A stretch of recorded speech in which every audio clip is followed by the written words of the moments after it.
வணக்கம்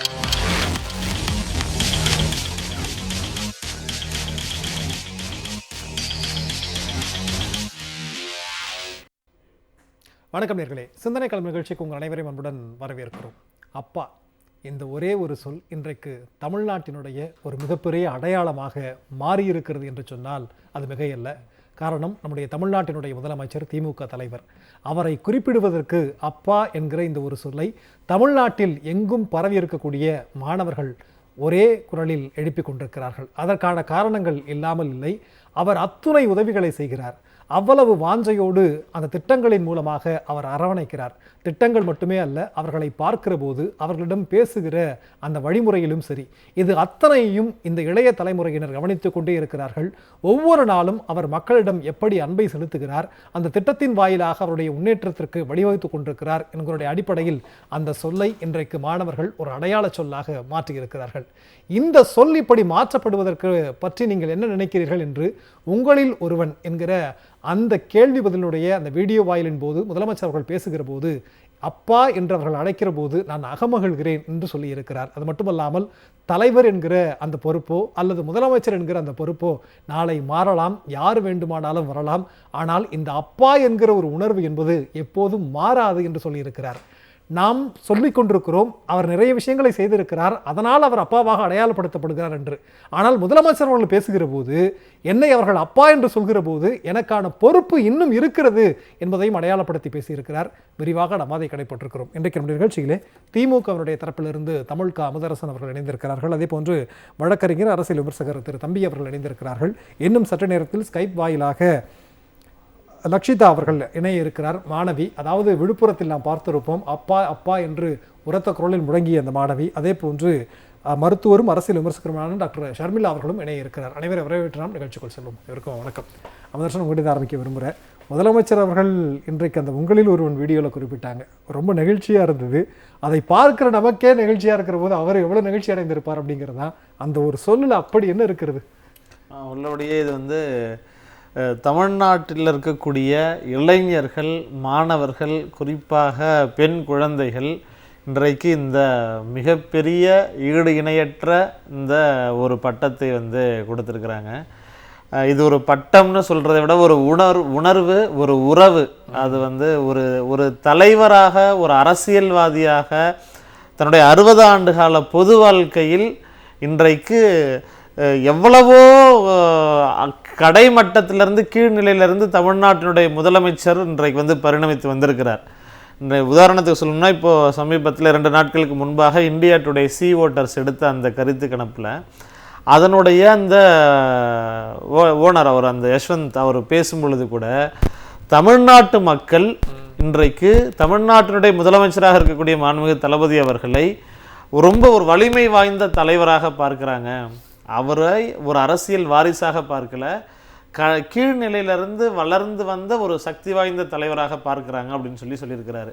அப்படி ஒரு கிளை நிர்வாகத்திலிருந்து இளைஞரணியில தொடங்கி கோபாலபுரம் திமுகவிலிருந்து தொடங்கி 13 வயதில் தொடங்கிய அந்த அரசியல் பயணம் இன்றைக்கு 60 ஆண்டு காலம் அந்த அரசியல் பயணத்தை நிறைவு செய்து எவ்வளவோ ஏற்ற இறக்கங்கள், எவ்வளவோ உயரங்கள், மலைக்கு மடுவுக்குமான வித்தியாசங்கள் எல்லாத்தையும் பார்த்து அனுபவித்து சகிப்புத்தன்மையோடு அரசியலில் பயணித்துட்டு இருக்கக்கூடியவரை இன்றைக்கு தமிழ்நாட்டில் இருக்கக்கூடிய ஒட்டுமொத்த மக்களும் அரசியல் பாகுபாடு இல்லாமல் இளைஞர்கள், குறிப்பாக இளைஞர்கள், மாணவிகள் அப்பான்னு அந்த கொண்டாடக்கூடிய அந்த ஒரு சொல் அப்படிங்கிறது அது நம்ம நீங்க சொன்னது போலதான் கேட்கிற நமக்கே மிக உற்சாகமாக இருக்கும் பொழுது, அது இத்தனை ஆண்டு காலம் அவர் வலி வேதனைகள் அனுபவிச்சிருப்பார்ல, அது எல்லாத்துக்குமான மருந்து எது அப்படின்னு சொன்னா இந்த அப்பாங்கிற வார்த்தை.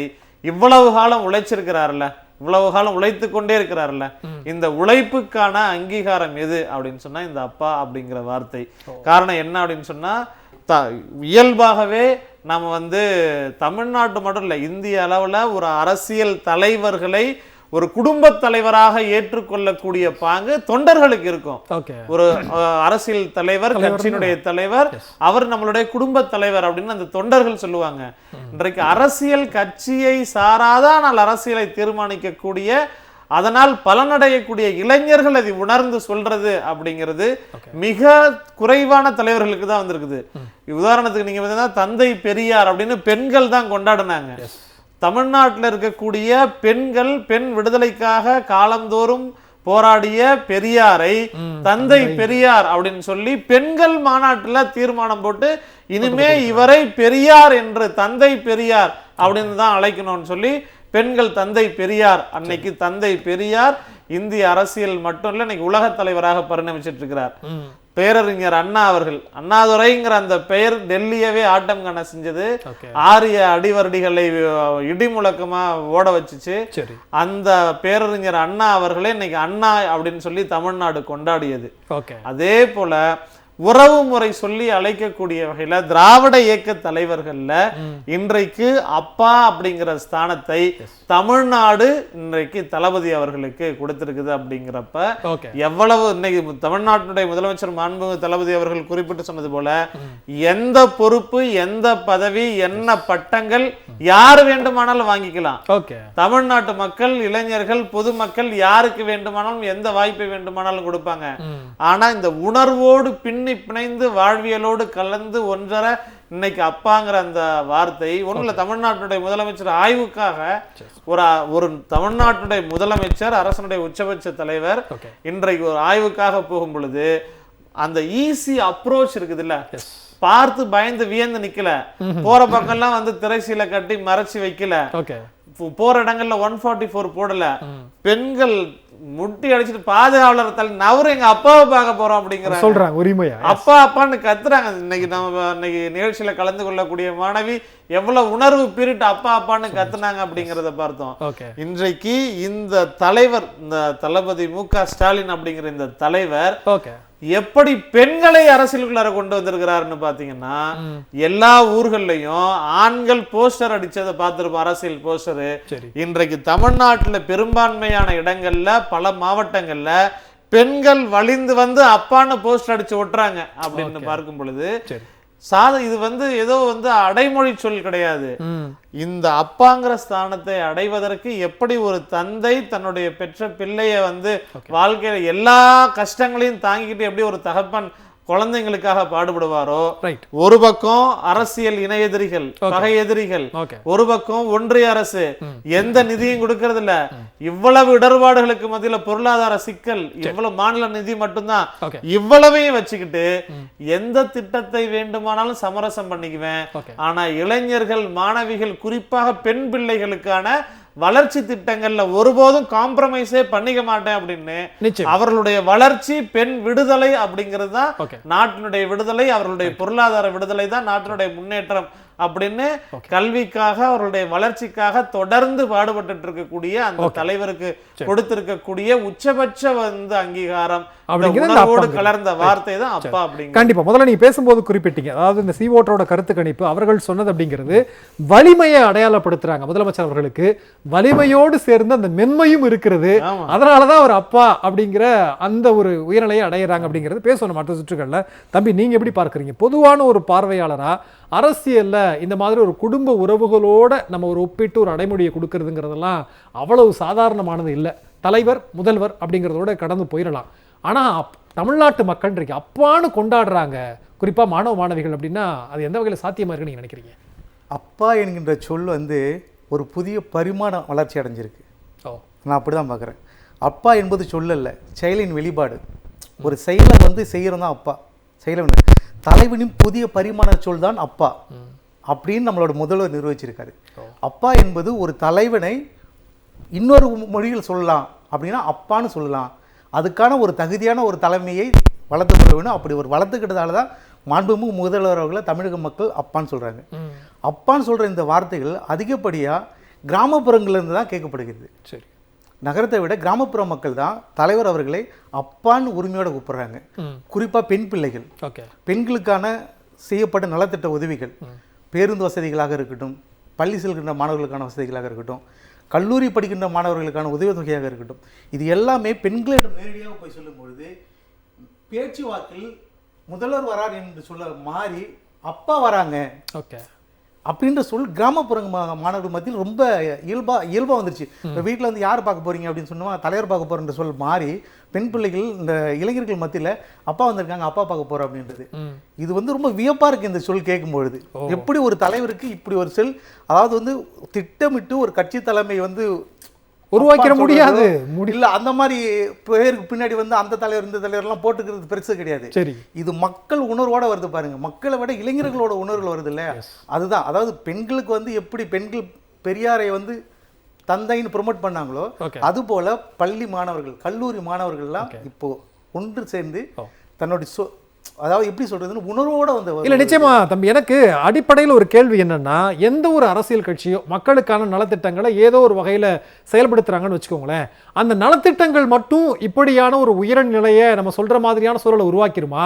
அதுல இருந்து முதலமைச்சர் அவர்கள் எங்க தனித்து நிற்கிறார்? நலத்திட்டங்கள்னா எல்லா கட்சியும் சொல்லுவாங்க நாங்களும் பண்ணோம் நீங்களும் பண்ணோம் அப்படிங்கிறது. பட் அதை கடந்து இன்னைக்கு இளைஞர்கள் இவ்வளவு கொண்டாடுறாங்கன்னா அங்கிருந்து மற்ற தலைவர்கள் இருந்து இவர் எங்கெங்கெல்லாம் வேறுபட்டு நிற்கிறார்ன்ற ஒரு பார்வை வைக்க வேண்டியது இருக்குல்ல. அதாவது மாண்புமிகு முதல்வர் அவர்களுடைய பயணம் பார்த்தோன்னா 60 ஆண்டுகளுக்கு மேலே ஒரு மிகப்பெரிய பயணம் இது. சரி, இந்த பயணத்தினுடைய அனுபவம் தான் இந்த சொல்லாடலுடைய ஒரு இதாக நான் பார்க்குறேன். ஒவ்வொரு கட்சியிலும் ஒரு ஸ்கீமை கொண்டு வருவாங்க, மக்களுக்கு அது கொடுப்பாங்க, அது கடந்து போகிற ஒரு விஷயம் தான் அது. ஆனால் இயல்பாக ஒரு விஷயத்த மக்கள்கிட்ட ரொம்ப நெருக்கமாக அண்ணன் சொல்கிறது, இந்த மாதிரி ஒரு ஒரு இயல்பு, ஒரு வேறு ஒருத்தவங்களை பார்க்காத மக்களோடு மக்களாக நிற்கிறது ஒரு பெரிய விஷயம். தலைவரா பார்க்காம சரி, நம்ம குடும்பத்துல இன்னும் சொல்ல போனா இப்ப இருக்கிற அரசு நிகழ்ச்சிகள்லாம் பார்க்கும்போது ஏதோ குடும்ப ஃபங்க்ஷனுக்கு போற மாதிரி ஃபேமிலியா போறாங்க. ஓகே, ரைட், புரியுதுங்களா? ஒரு தலைவரை பார்க்க போனா ஒரு கட்சி சார்ந்தவங்கள போகலாம், இது யாராவது ஒரு கட்சியில இருந்து போகலாம், இல்ல அந்த வீட்டுல இருந்து ஒருத்தர் போகலாம். இப்ப அப்படி போறது கிடையாது. ஒரு வீட்டுல இருந்து ஒரு குழந்தைக்கோ இல்ல யாரோ ஒருவங்களுக்கோ ஒரு நிகழ்ச்சிக்கு போறாங்கன்னா மொத்த குடும்பமும் சேர்ந்து போறாங்க. Okay, right. இதுதான் வந்து அவருடைய ஒரு பெரிய ஸ்பெஷலா பாக்குறோம். சரி, தலைவனை ஒரு தனித்தடிக்காம ரொம்ப பெரிய பாதுகாப்பையே குறைச்சிக்கிட்டாங்க. நீதிமன்றம் பாராட்டுனுச்சு. சரி, எஸ், அது இந்தியாவில் மிக சிறந்த ஒரு இது. நீதிமன்றம் மிகப்பெரிய முன் வந்து இதை நாங்க பாராட்டுறோம் அப்படின்னு சொல்லிச்சு. அப்படின்னா மக்கள்கிட்ட இருந்து நான் ரொம்ப விலகி நிக்கல, நான் மக்களோட மக்களா இருக்கேன் அப்படின்னு இருக்கிறதால தான் இவருக்கு இவ்வளவு பெரிய பேரும் இவ்வளவு பெரிய வரவு. நிச்சயமா அப்ப மக்களோடு மக்களாக நிற்கிறது அப்படிங்கிறது அவர் வந்து மற்ற தலைவர்களிருந்து தனித்து இருக்கிறார் அப்படிங்கிற விஷயங்கள் நம்ம பார்க்க முடிகிறது. அதுவும் முதலமைச்சருடைய கல ஆய்வு அப்படின்னு ஒவ்வொரு மாவட்டங்களுக்கு செல்கிற போது 5 கிலோமீட்டர் 6 கிலோமீட்டர் நடந்தே போறாங்க. அத்தனை கிலோமீட்டர்லயும் மக்கள் நிக்கிறாங்க, இரண்டு புறங்கள்லயும். ரொம்ப இயல்பு, அதாவது கெடுபிடி கிடையாது.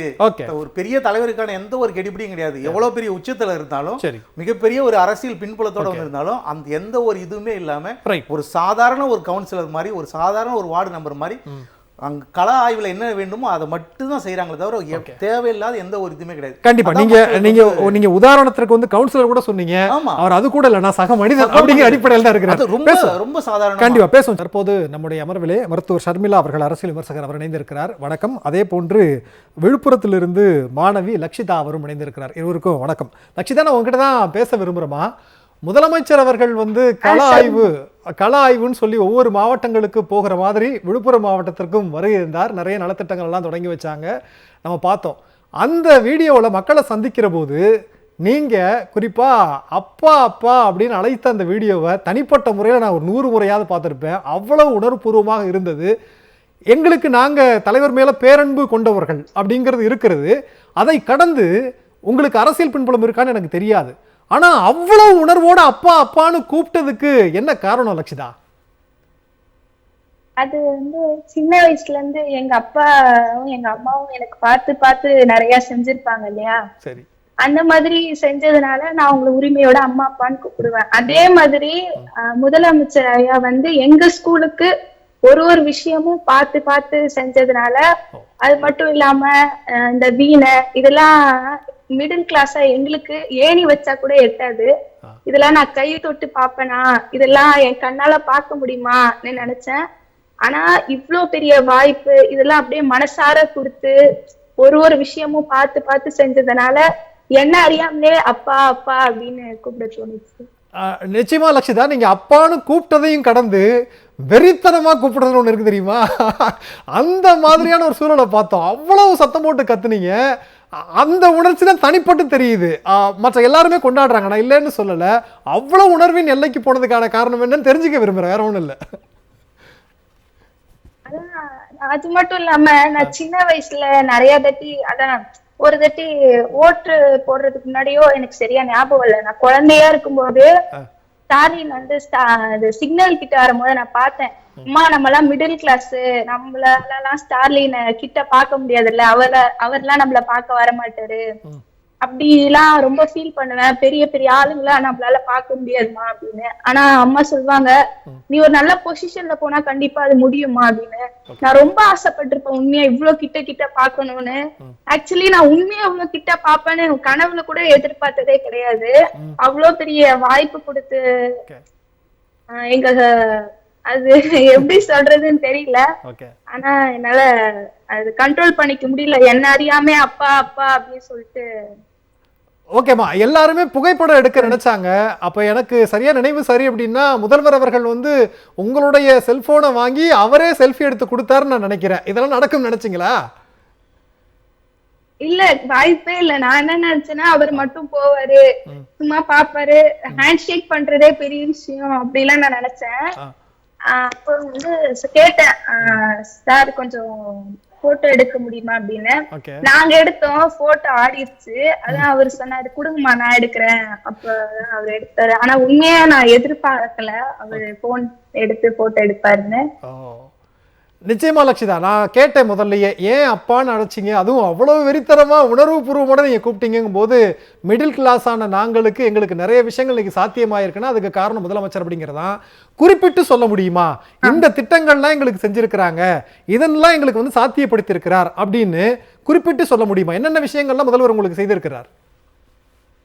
எங்க ஸ்கூல் வந்து எக்ஸலன்ஸ் ஸ்கூலுக்கு ஆனது அர்த்தமே முதலமைச்சர் தான். ஏன்னா NSS, ஸ்கவுட், JRC, மியூசிக்ல பார்த்தோம்னா வீணை, வில்லு, அப்புறம் வந்து கீபோர்டு, அது மட்டும் இல்லாம western dance, extracurricular activities, judo, taekwondo, mallakhamb, இது எல்லாமே எங்க ஸ்கூல்ல அவ்வளவு தரம்.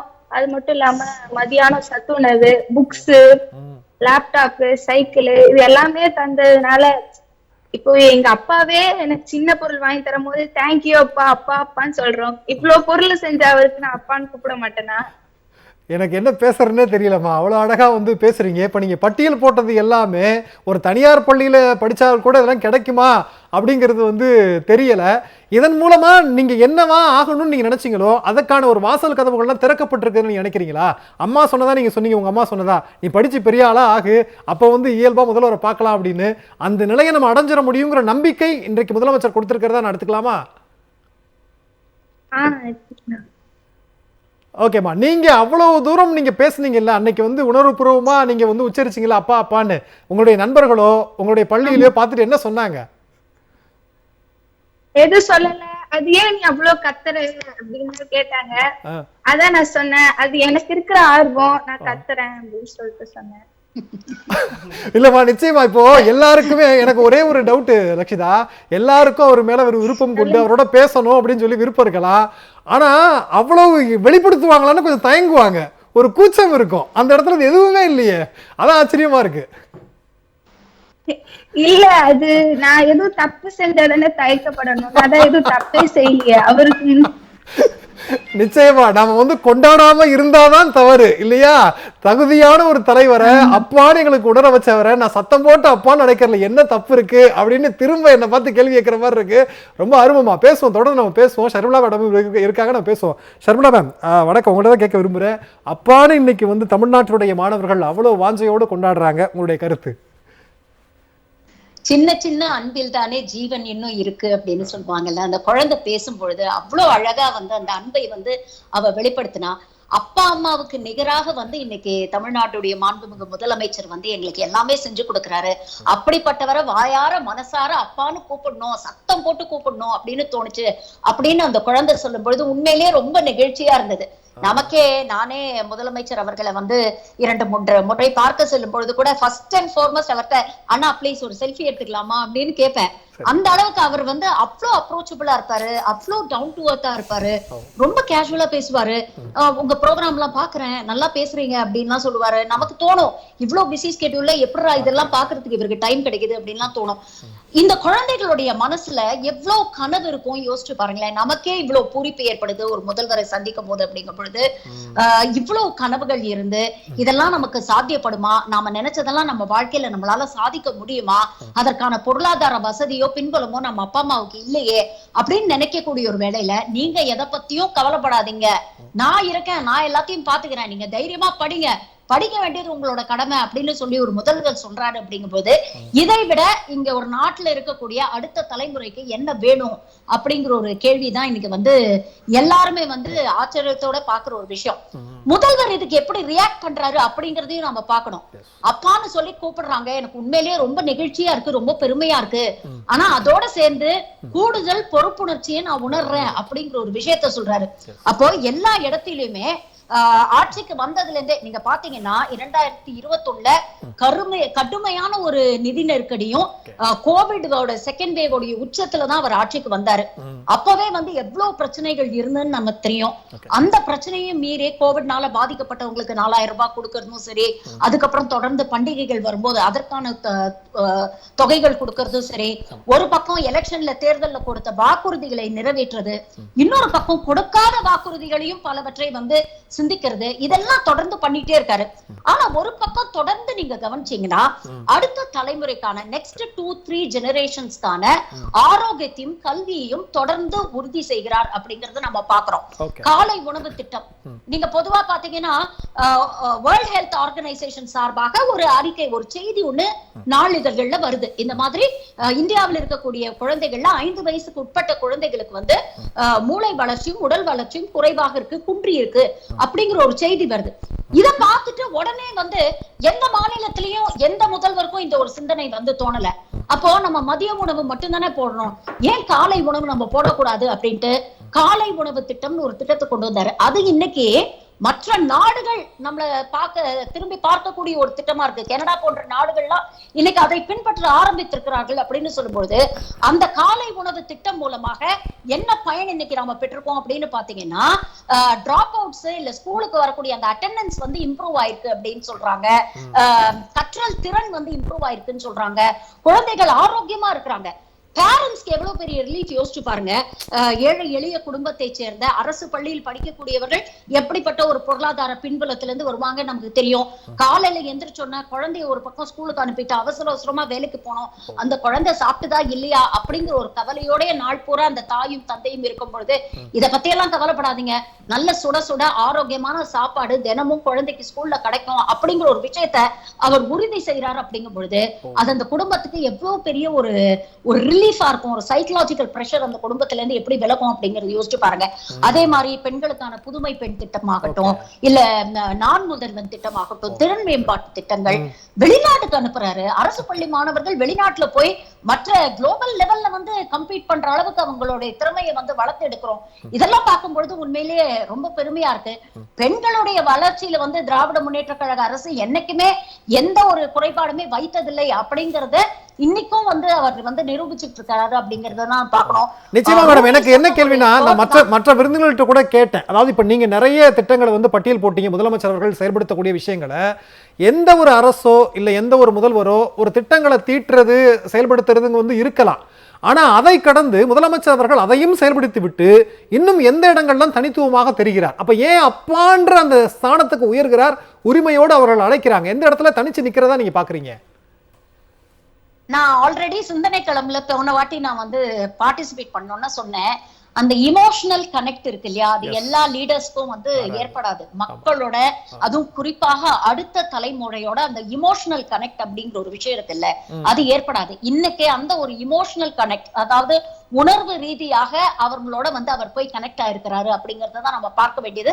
இது வந்து இவருடைய திட்டங்கள் மூலமாக மட்டும் இல்ல, இந்த திட்டங்களை கொண்டு போய் சேர்க்கிறதும் இதை தொடர்ந்து ரிவ்யூ பண்றதும் பல மாவட்டங்களுக்கு போறாருங்க. இப்பவும் வந்து ஒவ்வொரு மாவட்டத்துக்கும் போய் கள ஆய்வுகள் மேற்கொள்றாரு, அங்க போய் நேரடியா பேசுறாரு.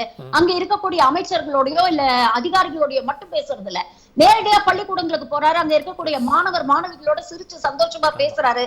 அப்ப ரொம்ப ஒரு அப்ரோச்சபிள் ஒரு ஆளுமையா வந்து அவர் இருக்கிறார்ல, அந்த கனெக்ட், அந்த இமோஷனல் கனெக்ட் தான் அவர் வந்து ஒரு படி மத்தவங்களெல்லாம் விட தூக்கி மேல வைக்குது. இது தமிழ்நாட்டுல மட்டும் நினைக்காதீங்க, மூட் ஆஃப் த நேஷன் நேத்து இந்தியா டுடேல வந்து சர்வே வெளியிட்டு இருக்காங்க. அதுலயே நீங்க பாத்தீங்கன்னா இந்திய அளவில் டாப் 5 சிஎம்ல நம்மளுடைய சிஎம் வந்து 2வது இடத்தில் இருக்கிறார். அப்கோர்ஸ் அவங்க வந்து பாஜக ஆளக்கூடிய மாநிலத்தோட யோகி ஆதித்யநாத்துக்கு தான் தொடர்ந்து முதல் இடம் கொடுப்பாங்க. சோ அதை வந்து நம்ம கழிச்சு கட்டிட்டா கூட நீங்க ஃபர்ஸ்ட் பிளேஸ்ல பாத்தீங்கன்னா நம்மளுடைய முதல்வர் தான் இருக்கிறார். மாநில அளவில் மக்களுடைய செல்வாக்கு பெற்ற முதல்வர்கள் அப்படின்னு பார்க்கும் பொழுது 36% 21% கடந்த ஒரு வருஷத்துல மட்டும் 21% அதிகரிச்சு கிட்டத்தட்ட 57% அவருடைய செல்வாக்கு உயர்ந்திருக்கு.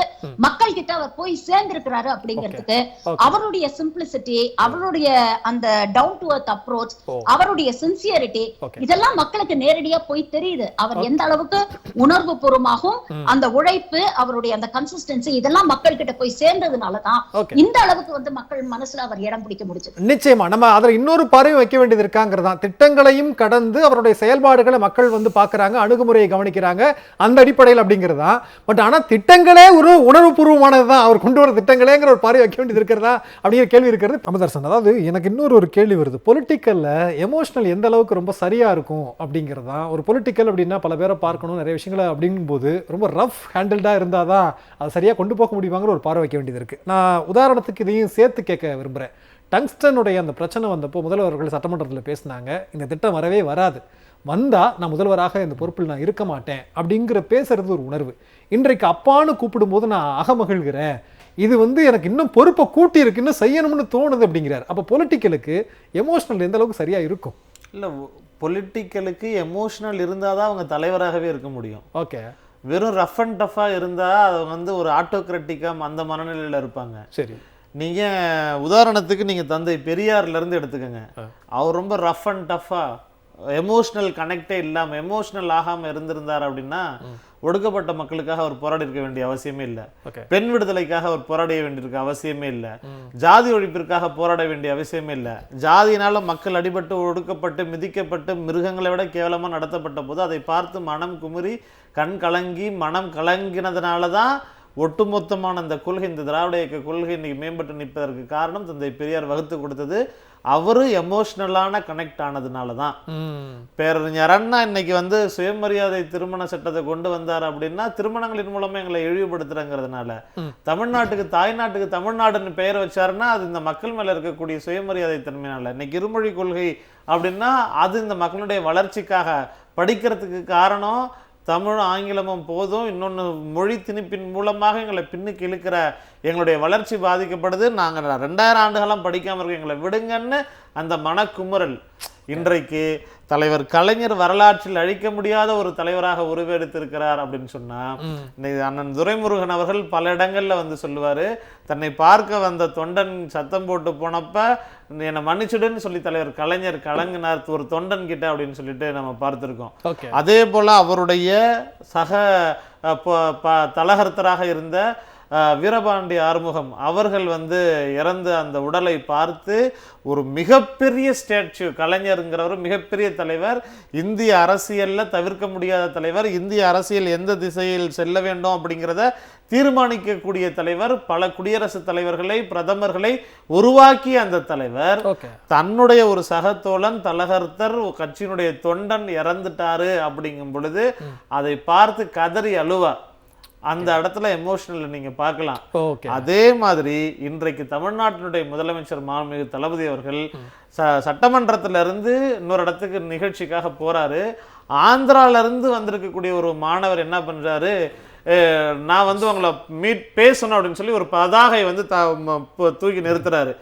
முதலமைச்சருடைய கான்வாய் நிக்குது அந்த இடத்துல. நீ அத நின்ன உடனே அந்த பையன் ஆந்திரால இருந்து டிராவல் பண்ணி வந்து முதலமைச்சர் கிட்ட சொல்றான், நீங்க நீட்டுக்காக போராடிட்டு இருக்கிறீங்க, அதே போல நாங்களும் கஷ்டப்படுறோம், எங்களுடைய கல்வி வந்து பாதிக்கப்படுது, நீங்க தமிழ்நாட்டுக்கு போராடுறது போலவே எங்களுக்கும் போராடணும், எங்களுக்கும் நீட்ல இருந்து விலக்கு வாங்கி தரணும். முதலமைச்சரினுடைய காரணிக்கு ஒரு நிர்வாகி, ஒரு அரசியல் ஒரு முதலமைச்சர் ஓகே அதிகாரிகளை நீ பாரு என்னன்னு பாரு அப்படின்னு சொல்லிட்டு போயிட்டு இருக்கலாம். ஆசிரியர்கள் போராடக்கூடிய ஆசிரியர்கள் அங்க நிக்கிறாங்க. சரி, போய் மனு கொடுக்குறாங்க, நாங்க போராட போறோம் அப்படிங்கிறாங்க. ஓகே, ஏன் நீங்க போராடுறீங்க? வாங்க நம்ம செக்ரட்டேரியட் வாங்க, உங்களுக்கான அரசு கதவு திறந்துருக்குது, வாங்கன்னு கூட்டு அந்த இடத்துல பேசி பிரச்சனை இல்ல. எனக்கு அந்த இடத்துல இன்னொரு கேள்வி வருது. ஒரு பொலிட்டிக்கல் பார்ட்டி இருக்கிற ஒரு தலைவர் இருக்கிறாருன்னா எல்லா கட்சியும் நினைக்கிறதா அடுத்தடுத்த தேர்தலில் நம்ம வெற்றி பெற வேண்டுங்கிறது தான். அதற்கு சில பேருடைய மாடல் ஒன்று இருக்கிறது. எலெக்ஷன் வரணும், ஒரு 6 மாசத்துக்கு முன்னாடி மக்களை நேரடியாக வந்து சந்திக்கிறது, பிரச்சாரம் பண்றது, எதிர்கட்சிகளை திட்டுறது. அது போதுமானதாக இருக்கிற இடத்துல முதலமைச்சர் அப்படி இல்லையே. அப்ப அவருடைய நோக்கம் தான் என்ன அப்படிங்கிறது இருக்குல்ல. பதவியையும் தாண்டி அவருடைய நோக்கம் என்ன அப்படிங்கிறது ஒன்று இருக்குல்ல. மக்களோட நிக்கிறது தான் நோக்கம். பொது வாழ்க்கைக்கான அர்த்தம் என்ன அப்படிங்கிறத முத்துவேல் கருணாநிதி ஸ்டாலின் என்கின்ற அந்த மகத்தான தலைவர்கிட்ட இருந்து இன்னைக்கு இந்தியா பாடம் கத்துக்கிட்டு இருக்குது. காரணம் என்ன அப்படின்னு சொன்னா, மிகைப்படுத்தி சொல்லல, 50% இடஒதுக்கீடு பிற்படுத்தப்பட்ட சமூகத்துக்கு வாங்கி கொடுத்தவர் உச்சநீதிமன்றம் வரைக்கும் போய் போராடி வாங்கி கொடுத்த உடனே தமிழ்நாடு இல்ல, ஆந்திரா இல்ல, கேரளா இல்ல, கர்நாடகா இல்ல, ஒட்டுமொத்த வட மாநிலங்கள் இந்தியா முழுவதும் தேங்க்யூ MKS அப்படின்னு சொல்லி போட்டு ஹேஷ்டேக் வந்து ட்ரெண்ட் பண்ணிடுச்சு. நீங்க பார்த்திருப்பீங்க. இன்னும் ஒருபடி மேல நான் போய் சொல்றேன், காஞ்சிபுரத்துக்கு போறாரு தமிழ்நாட்டினுடைய முதலமைச்சர், பள்ளிக்கூடத்தை ஆய்வு பண்ண போறாரு. காலையில ஒரு குழந்தை சோர்வா இருக்கிறதுன்னு பார்த்துட்டு காரணம் என்னன்னு கேட்டு அப்பா அடிச்சாங்களா அம்மா அடிச்சாங்களா இல்ல பசியிலன்ன உடனே அதை பார்த்து கண்கலங்கின முதலமைச்சர், தமிழ்நாட்டினுடைய முதலமைச்சர். காலை சிற்றுண்டி திட்டம் வந்துச்சு, ஒரு குழந்தைக்கு முகம் அந்த தானியங்கிற அந்த முகச்சிதைவு நோய் வருது, அதை பார்த்து கலங்கி அந்த குழந்தையை கூப்பிட்டு பேசுறாரு, அந்த குழந்தைக்கு மருத்துவ உதவி செய்யறாரு. ஒரு மாணவன் சமூக நீதி பார்வையில சாதாரணமான ஒரு யூடியூப் சேனலுக்கு எல்லாரும் சமந்தானே, என்னுடைய நண்பரை நான் வெறுக்க மாட்டேன் அப்படின்னு சொன்ன அந்த குழந்தை, அந்த மாணவனை நேரடியாக கூட்டு வந்து பேசுறாரு. கொரோனா காலத்துல நம்ம முதலமைச்சராக பொறுப்பேற்கிறோம், அந்த சமயத்துல தன்னுடைய சைக்கிள் வாங்கறதுக்காக சேர்த்து வச்சிருந்த காசை முதலமைச்சருடைய நிவாரண நிதிக்கு கொடுத்த பையனுக்கு சைக்கிள் வாங்கி கொடுக்கிறாரு.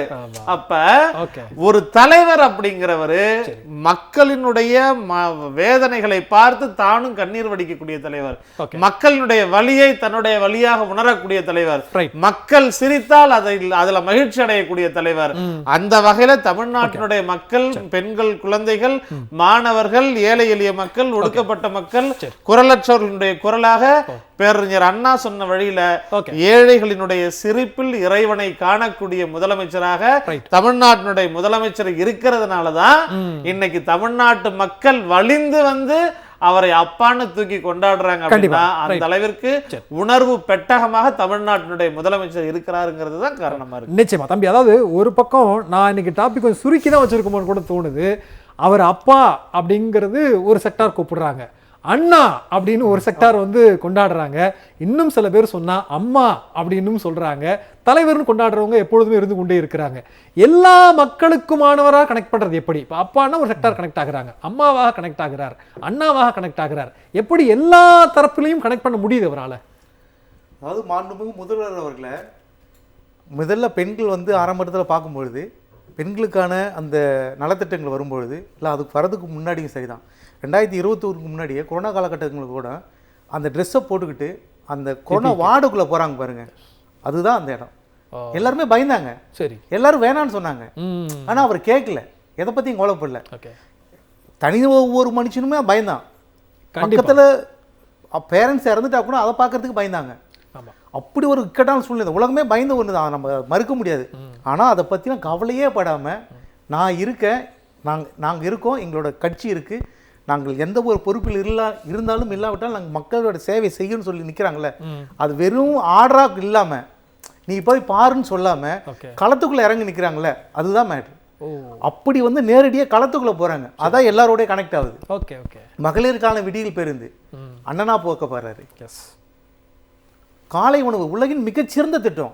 நான் ரொம்ப நேரம் அது பூரிச்சு போகுது சொல்லும்போது, அது சிந்தனை எப்படி வருது. ஒரு காலை உணவு ஒரு குழந்தையை கொண்டு போய் கொடுக்கணும், மதியம் சாப்பாடு கொடுக்குறோம், நம்ம ஒர்க் பண்ண போகிறோம், மதியம் சாப்பாடு எடுத்துகிட்டு போகிறோம், இதுதான் வந்து ஒரு ஃபார்மேட். சரி, ஆனால் காலையிலேயும் வந்து நான் காலையில் ரெடி பண்ணி எங்களால் கொடுக்க முடியும், ஒரு அரசால் செயல்படுத்த முடியும் அப்படின்னு செயல்படுத்துகிறாங்கல்ல, அங்கே நிற்கிறாரு அவர் அப்பாவா. Okay okay. இப்படி ஒவ்வொரு திட்டங்கள்லையும் drop out, school drop அவுட்லேருந்து Tamil Nadu மெல்ல வந்துருச்சு, ஆனால் காலேஜ் போகும்போது ட்ராப் அவுட் ஆகுது. ஓகே, அங்கே யோசிக்கிறாங்க என்ன பிரச்சனை. புதுமை பெண் சின்ன சின்ன பிரச்சனைகள் வருது, அவங்களால பொருளாதாரத்தை பீஸ் கட்ட முடியல, ஏதாவது ஒரு பிரச்சனை வருது, அதுக்கு என்ன சொல்யூஷன் பண்ணலாம்? மாதம் நான் தரேன், ஓகே நான் இருக்கேன், இந்த அரசு இருக்கு, தமிழகத்தினுடைய முதல்வர் இருக்காரு, நான் பாத்துக்கிறேன் அப்படின்னு சொல்லி கொடுக்குறாங்கல்ல, அந்த இடத்துல அவர் அப்பா நிற்கிறாரு. அண்ணனாவும் இருக்காரு மாணவர்களுக்கு. எல்லா அதாவது தனி மனிதனோட பொருளாதாரத்தை உயர்த்தக்கூடிய அனைத்து திட்டங்களையும் 2021 எலெக்ஷனுக்கு பிறகு பதவியேற்கும் போது தமிழ்நாடு மிகப்பெரிய பொருளாதார நெருக்கடியில் தான் இருந்தது, அரசாங்கம் மிகப்பெரிய இருந்தது. ஆனால் அதை பற்றியெல்லாம் கவலைப்படாமல், மத்திய அரசோட நிதியை பற்றியும் கவலைப்படாமல் கேட்குறோம், கொடுக்கலாம் பார்க்குறேன், எங்கள் நிதியை வச்சு எங்களால் என்ன பண்ண முடியும் நிறுத்தாமல் வெளிநாடுகளுக்கும் சென்று அங்கிருந்து நிதியை கொண்டு வந்து, அங்கிருந்து தொழில் முனைவர்களை கொண்டு வந்து, இங்கிருந்த மக்களுக்கு வேலை வாய்ப்பு கொடுக்குறாங்கல்ல, இளைஞர்களுக்கும் மற்றவங்களுக்கும், அதனால அவர் அப்பாவை பார்க்கப்படுறாரு. இப்படி ஒவ்வொரு செயல் திட்டத்தினாலேயும் அந்த வடிவத்தாலே அவர் அப்பாவை பார்க்கப்படுறாரு. இது எல்லாவற்றையும் தாண்டி மக்களோட இயல்பு. இந்தியாவில் வந்து ஸ்பெஷல் லீடர் எப்படி சொல்றதுன்னா, மொத்த இந்தியாவும் இப்போ வந்து நம்மளை பார்த்துட்டு இருக்கு, தென்னிந்தியாவை பார்த்துட்டு இருக்கு, இந்த பொருளாதார வளர்ச்சி பார்த்துட்டு இருக்கு, தமிழ்நாட்டோட வளர்ச்சி. அப்போ அவங்களுக்கு தெரியுது, அப்போ இந்தியாவுக்கே வந்து ஒரு மிகச்சிறந்த தலைவராக இருக்கும் பொழுது மிகச்சிறந்த வழிகாட்டியாக இருக்காரு. அரசியலையும் சரி 26 எலெக்ஷன் வந்து இந்தியா எதிர்பார்த்துட்டு இருக்கு, மொத்த இந்தியாவை எதிர்பார்த்துட்டு இருக்கு. என்ன மேஜிக் நடக்க போகுதுன்னு ஒரே மேஜிக் தான், 200க்கு 200 தான். அந்த மேஜிக் வந்து நிகழ்த்த போறாங்க. அப்படி எல்லா தரையிலையும் தன்னை வந்து முன்னிலைப்படுத்திக்கிறது மட்டும் இல்ல, களத்துல போய் நிக்கக்கூடிய ஒரு சக்தி இருக்கு பாருங்க, அதுதான் அவராக களத்துக்கு நேரடியாக போறதுங்கிறது ஒரு பெரிய ஸ்பெஷல். எனக்கு தெரிஞ்சு என்னுடைய வயதுக்கு இப்படி முதல்வர்கள் வந்து ஒவ்வொரு நாளும் ஒவ்வொரு மாவட்டங்களுக்கா டேட்டு கொடுத்து அந்தந்த மாவட்டங்களுக்கும் போய் நின்று, அந்த இருந்து பக்கத்து இடத்துக்கும் போய் சொல்லாம போய் நின்று, இப்ப விழுப்புரத்துக்கு வராங்க அப்படின்னா கடலூர் டிஸ்ட்ரிக்ட்ல பயப்படுறாங்க, விழுப்புரத்துக்கு வந்து கடலூருக்கு வந்துருவாரு அப்படின்னு. அந்த அளவுக்கு வந்து முதல்வருடைய செயல்பாடுகள் வந்து களத்துல தானே நிக்கிறாரு. அதுதான் ஒரு வழியில டிராவல் பண்ணும்போது கல ஆய்வுன்னு நம்முடைய அலுவலகத்துக்கு வந்துருவாரோங்கிற ஒரு அச்சம் எல்லாருக்குள்ளேயும் இருக்கிறது. தலைவர் சரியாக செயல்படுத்துறாங்க அப்படின்றீங்க. தலைவர் வந்து பின்னாடி நின்றுகிட்டு முன்னாடி போங்கன்னு சொல்லாம தான் முன்னாடி நின்று மற்ற அமைச்சர்களுக்கும் மற்ற எல்லாருக்குமே அரசுக்கும் சொல்றாங்கல்ல, அதுதான் அவரோட. கண்டிப்பா நீங்க ஒவ்வொரு திட்டங்களா சொல்லி அவர் ஏன் அண்ணா, அவர் ஏன் அப்பா, அவர் ஏன் அப்பா அம்மா அப்படிங்கிற விஷயங்களை சொன்னீங்க. நம்மை காக்கும் 48 திட்டம்லாம் எடுத்துட்டோம்னா எல்லை கடந்தும் பல பேருக்கும் அண்ணனாகவும் தலைவராகவும் இருக்கிறார் அப்படிங்கிறதா. சரவணா மேம் உங்கள்கிட்ட தான் கேட்க விரும்புகிறேன். நான் சொன்ன ஏற்கனவே உங்கள்கிட்ட கேட்கும்போது, அதாவது ஒவ்வொரு திட்டங்களில் அதிலேயே உணர்வுகள் இருக்கிறது அப்படிங்கிற அடிப்படையில் நம்ம அணுக வேண்டியது இருக்கிறதா அவருடைய செயல்பாடுகளை?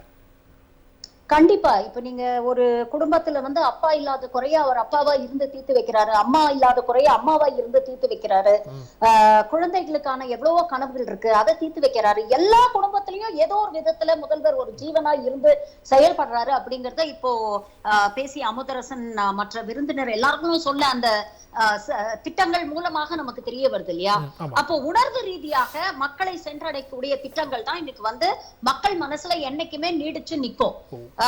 அந்த விஷயத்தை வந்து தொடர்ந்து இங்க இருக்கக்கூடிய எல்லா திட்டங்கள் மூலமும் அவர் ப்ரூவ் பண்ணிட்டு வர்றாரு. இப்போ நீங்க அடிப்படையா ஒரு குடும்பத்துல எடுத்துக்கங்க, ஒரு ஏழை எளிய நடுத்தர குடும்பத்துல இருக்கக்கூடிய அப்பாவோடையும் அம்மாவோடையும் முதல் கனவா என்ன இருக்கும்? நம்ம குழந்தைங்க நல்லா படிக்கணும், நல்லா ஆரோக்கியமா இருக்கணும், நல்ல நிலைமைக்கு வரணும், நல்ல வேலையில சேரணும், நல்ல எதிர்காலம் அமையணும், இதுதானே கனவா இருக்கும். இப்ப அந்த கனவை வந்து நனவாக்கக்கூடிய ஒரு இடத்தில் இன்னைக்கு வந்து மாண்புமிகு முதலமைச்சர் இருக்கிறாரு, அதற்கான திட்டங்களை வகுக்கிறாரு. நீங்க கவலைப்படாதீங்க, உங்க குழந்தைங்களுடைய எதிர்காலத்தை நான் பாத்துக்கிறோம் அப்படின்னு சொல்றாரு. அப்போ அந்த ஒரு அப்பா அம்மாவுக்கு ஒரு நிகராக ஒரு ரோலை வந்து ஒவ்வொரு குடும்பத்திலயும் அவர் பிளே பண்றாரு. அப்படிங்கும் பொழுது கண்டிப்பா எந்த ஒரு திட்டமாக இருந்தாலும் அது உணர்வு ரீதியாக மக்கள் கிட்ட போய் சேரும் பொழுது அதோடைய பெனிஃபிட் வந்து இன்னும் பல மடங்கு இருக்கும். அது போய் இன்னைக்கு வந்து திராவிட மாடல் ஆட்சியில் அது போய் சேர்ந்திருக்கு அப்படின்னு தான் நம்ம பார்க்க வேண்டியிருக்கு. இன்னொரு விஷயம், கொஞ்ச நாள் முன்னால ஆசிரியர் வீரமணி அவர்கள் பெரியாருடைய அந்த கைத்தடியோடைய ரெப்ளிகா ஒண்ணு வந்து முதல்வருக்கு கொடுத்தார் இல்லையா. அந்த இன்சிடென்ட் வந்து எனக்கு ஞாபகம் வருது. அந்த காட்சிகளை பார்க்கும்போது எனக்கு என்ன தோணுச்சு அப்படின்னு பாத்தீங்கன்னா, பெரியாருடைய எவ்வளவு கனவுகள் இருக்கு, எத்தனையோ விஷயங்களை வந்து செயல்படுத்தணும்னு நினைச்சாரு. அவருடைய பல விஷயங்களுக்கு வந்து அரசியல் வடிவம் கொடுத்தது பேரறிஞர் அண்ணா மற்றும் முத்தமிழறிஞர் டாக்டர் கலைஞர். அவங்க வரிசையில இப்ப அடுத்ததான் அந்த பேட்டனை வந்து இந்த மாரத்தான் ரேஸ்ல பேட்டனை வந்து இன்னைக்கு மாண்புமிகு முதல்வர் அவர்கள் கையில எடுத்துக்கிட்டு அவர் வந்து பயணம் பண்ணிட்டு இருக்கிறாரு. இந்த வெற்றி நடை வந்து இன்னும் தொடரும். 2026லயும் கண்டிப்பா வந்து திமுக ஆட்சி அமைக்கும் அப்படிங்கறதுல எந்த ஐயமும் இல்லை. இதே சக்சஸ் ரேட்டிங் வந்து கண்டிப்பா இன்னும் இந்த அடுத்த வருஷமும் தொடரும் அப்படிங்கறதுல எந்த மாற்றமும் இல்ல. எமோஷனல் கனெக்ட் இருக்கிறதுனால தான் மக்கள் கிட்ட போய் இந்த திட்டங்கள் வந்து மனசுல பதிஞ்சிருக்கு. இல்லன்னா நீங்க வெறும் இப்போ ஒன்றிய அரசு கூட 1008 திட்டங்கள் கொண்டு வராங்க, ஏதாவது ஒரு பேர் நம்ம மனசுல பதிஞ்சுதா? ஏன்னா உண்மையிலேயே அந்த திட்டத்துல வந்து மக்களுக்கான உண்மையான பலன் ஏதாவது இருக்கா அப்படிங்கறத பாப்பாங்க. உணர்வு ரீதியாக அந்த பலனை நம்ம வந்து அனுபவிக்கும் பொழுதுதான் அந்த திட்டம் என்ன, அதை எப்படி நம்ம வந்து ஏத்துக்கிறோம் அப்படிங்கிற ஒரு விஷயம் இருக்கு. இங்க நீங்க திமுக அரசு கொண்டு வந்த திட்டங்கள் அப்படின்னு போய் ரோட்ல இருக்கக்கூடிய யாராவது ஒருத்தர் நீங்க வரிசைப்படுத்த சொன்னீங்கன்னா கூட டக்கு டக்கு டக்குன்னு ஒரு 10 திட்டத்தை சொல்லிடுவாங்க. அந்த அளவுக்கு மக்கள் மனசுல இடம் பிடிச்சிருக்கு அப்படின்னா அந்த உணர்வு ரீதியான அந்த ஃபேக்டர் இருக்கிறதுனால தானே போய் இடம் பிடிச்சிருக்கு. நிச்சயமா. அப்ப நம்ம இந்த கேள்வி இந்த இடத்துல வைக்க வேண்டியது இருக்குல்ல. முதலமைச்சர் அவர்கள் வந்து தேர்தலில் வெற்றி பெற்ற உடனேயே அவர் கொடுத்த முதல் பத்திரிகையாளர் சந்திப்புல வாக்களித்த மக்கள் மட்டுமல்ல, வாக்களிக்காதவர்களும் இவருக்கு வாக்களிக்காம விட்டோமே வருத்தப்படுற அளவுக்கு ஆட்சி இருக்கும்னாரு. அந்த ஸ்டேஜை வந்துட்டாங்க அப்படின்றத நம்ம எடுத்துக்கலாமா? அப்போ கண்டிப்பா வருத்தப்படதான் செய்யறாங்க. அதத்தான் இன்னைக்கு அவர் பேசும் பொழுது கூட சுட்டி காட்டியிருக்கிறாரு, பாஜகவுடைய டப்பிங் வாய்ஸா செயல்பட்டு இருக்காங்கன்னு. ஒரு சிம்பிள் விஷயம் நீங்க யோசிச்சு பாருங்களேன். ஒருங்கிணைந்த பள்ளி கல்வி திட்டத்தின் கீழ் ரூபாய் 2152 கோடி நமக்கு வர வேண்டியது இருக்கு அப்படிங்கறத தொடர்ந்து அந்த குற்றச்சாட்டை முதல்வர் வைக்கிறாரு, பள்ளி கல்வித்துறை அமைச்சர் அன்பில் மகேஷ் வைக்கிறாரு. இது முதல்வருடைய தனிப்பட்ட பிரச்சனையா இல்ல பள்ளி கல்வித்துறையோட தனிப்பட்ட பிரச்சனையா? இங்க இருக்கக்கூடிய மாணவர்களுடைய எதிர்காலத்துடைய பிரச்சனை இல்லையா? அப்போ இங்க நாங்க தான் திமுகவுக்கு மாற்றுன்னு சொல்லக்கூடியவங்க, நாங்க தான் எதிர்கட்சின்னு சொல்லக்கூடியவங்க, எங்களுக்கும் பாஜகவுக்கும் சம்பந்தமே இல்ல, இந்த ஜென்மத்துல பாஜகவோட கூட்டணி இல்ல அப்படின்னு சொல்லக்கூடியவங்க யாராவது இதை நோக்கி ஒன்றிய அரசை எதிர்த்து ஏதாவது ஒரு கேள்வி கேட்டாங்களா? இது எந்த அளவுக்கு வந்து முதல்வருடைய வளர்ச்சி வந்து இவங்களுக்கு எரிச்சலை ஏற்படுத்திருக்கு அப்படிங்கிறதுக்கு ஒரே ஒரு உதாரணம். 2 நாள் முன்னால பார்லிமெண்ட்ல நடந்த சம்பவம். எம்பி திருச்சி சிவா அவர்கள் இதே கேள்வியை வந்து மாண்புமிகு நிதியமைச்சர் நிர்மலா சீதாராமன் முன் வைக்கிறாரு. இந்த 2152 கோடி எப்ப கொடுக்க போறீங்க, கோயம்புத்தூர் மதுரை மெட்ரோ எப்ப வரப்போகுதுன்னு 2 கேள்விதாங்க. அதுக்கு அந்த அம்மா எந்த அளவுக்கு ஒரு பத்ரகாளி வேஷம் போட்டு தாண்டவம் ஆடினாங்க அப்படிங்கிற வீடியோ சோசியல் மீடியால இன்னைக்கு வைரல் ஆயிட்டு இருக்கு. கடைசி வரைக்கும் அந்த அம்மா எல்லாம் பேசினாங்களே தவிர, ஜல்லிக்கட்டை பத்தி பேசினாங்க, சென்னை மெட்ரோக்கு நாங்க இவ்வளவு ஒதுக்கி இருக்கோம் அப்படின்லாம் பேசினாங்களே தவிர, மாண்புமிகு எம்பி திருச்சி சிவா அவர்கள் கேட்ட கேள்விக்கு கடைசி வரைக்கும் அந்த அம்மா பதில் சொல்லல. அப்போ எந்த அளவுக்கு இவங்களுக்கு வந்து இங்க இருக்கக்கூடிய முதல்வர், நீங்க என்னதான் நிதி நெருக்கடி கொடுங்க, நீங்க என்னதான் வந்து ஃபண்ட்ஸ் வித்ஹோல்ட் பண்ணி வைங்க, என்னால முடிஞ்சதை நான் உருட்டி பரட்டி இங்க இருக்கக்கூடிய குழந்தைங்களுக்கு நான் செய்வேன், குழந்தைங்களோட எதிர்காலம் சீரழிகிற அளவுக்கு நான் வந்து அந்த எக்ஸ்டென்ட் போறதுக்கு நான் விட மாட்டேன் அப்படிங்கிற ஒரு முயற்சி எடுக்கிறார்ல. இது உணர்வு பூர்வமாக மக்களுடைய நலன் மீது அக்கறை இருந்தா மட்டும்தாங்க அந்த முயற்சி எடுக்கணும்னு தோணும். இல்லன்னா ரொம்ப கேஷுவலா சொல்லிட்டு போயிடலாம், ஒன்றிய அரசுல இருந்து நிதி வரல அதெல்லாம் நான் செய்யல அப்படின்னு சொல்லிட்டு அந்த ரெஸ்பான்சிபிலிட்டியை தட்டி கழிச்சுட்டு போக மாட்டேங்கிறாரு. அந்த உணர்வு பூர்வமான ஒரு மனசாட்சி இருக்கிறதுனால இதுதான் வந்து இன்னைக்கு சொல்லும் பொழுது சொல்றாரு, அப்பான்னு கூப்பிட்டுட்டீங்க, எனக்கு கூடுதல் பொறுப்புணர்ச்சி இருக்குன்னு. எனக்கு தெரிஞ்ச அதெல்லாம் யோசிச்சுதான் அவர் சொல்லியிருப்பாருன்னு நினைக்கிறேன்.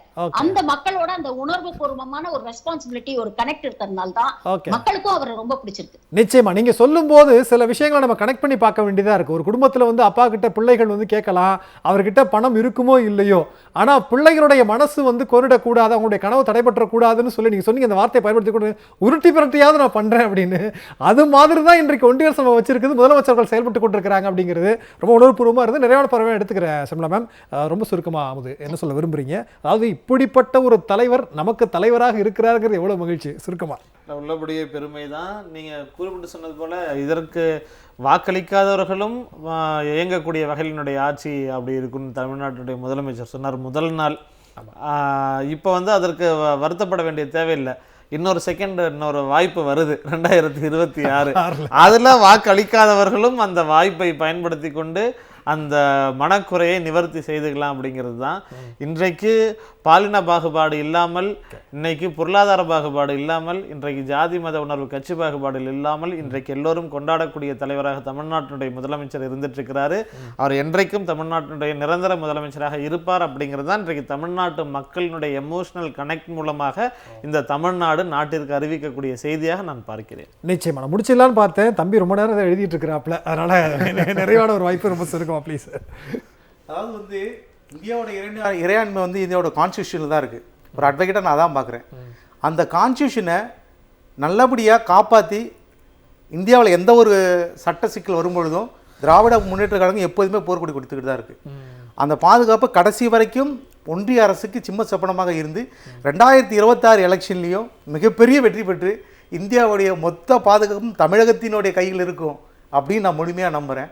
அந்த தேர்தலாக அந்த தேர்தல் வரும் அப்படின்றது இருக்கேன். இந்த அப்பான்ற சொல் மறுபடியும் சொல்கிறேன், இது வெறும் சொல்லல, ஒரு செயலின் மிகப்பெரிய வெளிப்பாடு, ஒரு தலைவனின் மறுவார்த்தை. அதாவது 2024 தலைவன் என்கின்ற சொல்லுக்கு அப்பா என்கின்ற இன்னொரு சொல் புதிதாக தமிழில் வந்து அப்படி இருக்கு, மாற்றப்பட்டு இருக்கு. நான் அப்படிதான் பார்க்குறேன். அந்த அப்பா என்கின்ற சொல் உணர்வுபூர்வமான சொல். ஒரு சாதாரணமாக ஒருத்தவங்களை அப்பான்னு சொல்ல முடியாது. இது பின்புலத்திலிருந்து வரப்பட்ட சொல்லல, எளிய மக்களிலிருந்து ஆரம்பத்தில் சொல்ல மாதிரி தான் கிராமப்புறத்திலிருந்து வந்த வார்த்தை. இது கிராமப்புற மக்கள் தான் முதலில் இந்த வார்த்தையை பயன்படுத்தினார்கள். அப்போ அது உணர்வுபூர்வமான வார்த்தையாக தான். கிராமம் என்பது உணர்வு தான்.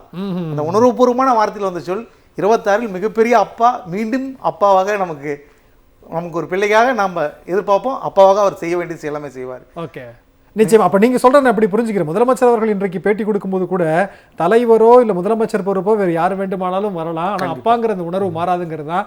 ஆனா அப்பாங்கிற உணர்வோட அவர் மீண்டும் முதல்வராக இருப்பார் எப்படி பெரியார் நீண்டு தந்தை பெரியாரா இருக்காரோ அதே மாதிரி தமிழகத்தில் வந்து அழிக்க முடியாத ஒரு சொல் கருணாநிதி முத்துவேல் ஸ்டாலின் என்கின்ற அவர்தான் அப்பா, தமிழ்நாட்டின் அப்பா. ஓகே, நிச்சயமா. அதாவது லக்ஷிதாவோட இன்னொரு முறையும் பேசணும்னு விருப்பப்பட்டோம். ஆனால் சிக்னல் கிடைக்காத இடத்துல இருக்கிறாங்க. பட் நம்ம முதல்ல பேசுனது ரொம்ப மகிழ்ச்சி. பங்கு கொண்ட விருந்தினர்கள் அத்தனை பேருக்கும் லக்ஷிதாவுக்கும் நன்றிகள். நன்றி. எங்களை மீண்டும் ஒரு நிகழ்ச்சியில் சந்திக்கலாம். நன்றி, வணக்கம்.